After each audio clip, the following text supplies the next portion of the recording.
BFM Business, 10h, midi, l'émission 100% placement. Intégral placement, Cédric Decoeur, Guillaume Sommerer. Et nos deux traders sont à leur poste. On retrouve Romain Daubry du côté de Bourse Direct et comme tous les jours, Jean-Louis Cussac chez Perceval. Bonjour messieurs. Coup d'œil sur cette séance un petit peu particulière. On doit faire sans les Américains. Romain, est-ce que ça impacte votre stratégie? Quelle finalement tableau de marche suivez-vous aujourd'hui chez Bourse Direct?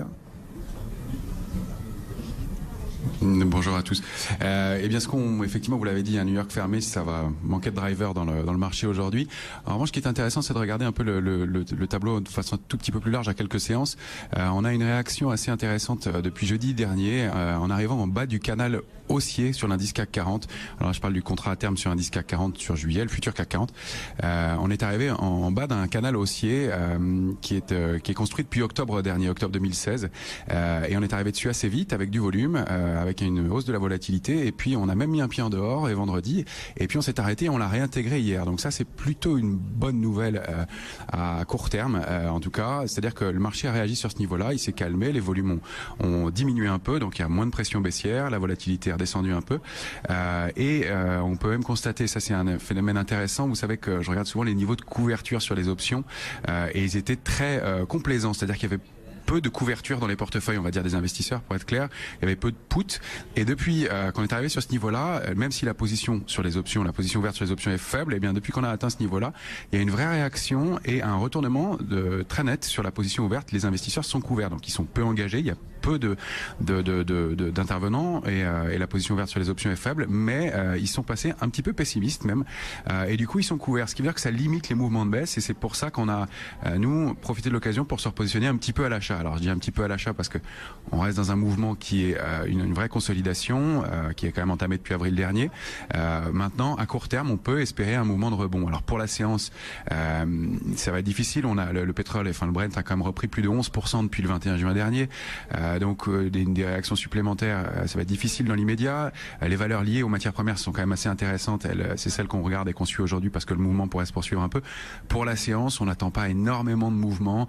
Vraiment le point à maintenir, c'est surtout 5160, vraiment là pour la séance, pour essayer de franchir le pivot 5179, 180, là on tourne autour.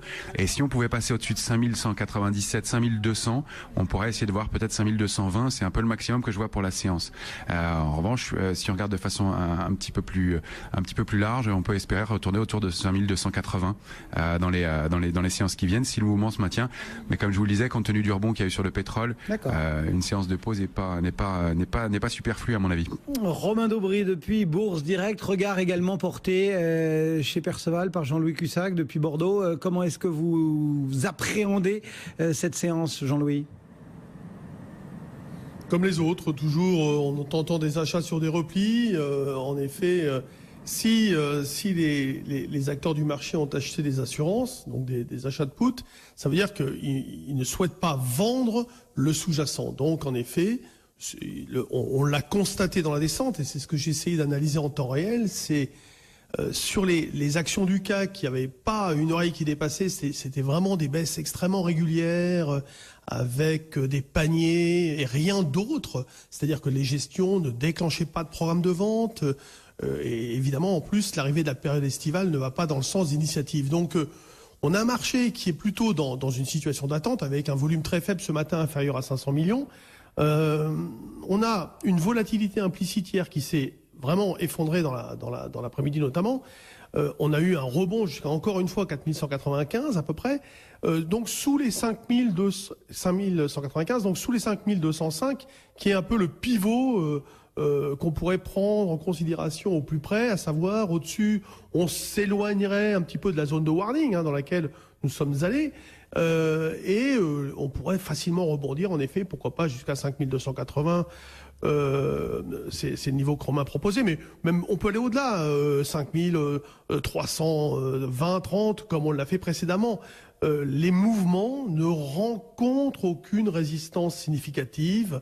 Il y a des mouvements comme ça contrariantes sur des périodes très courtes qui se font sur des écarts assez importants parce qu'il n'y a pas de densité en face ce marché donc qui est dans une phase vraiment d'attente et ça peut durer.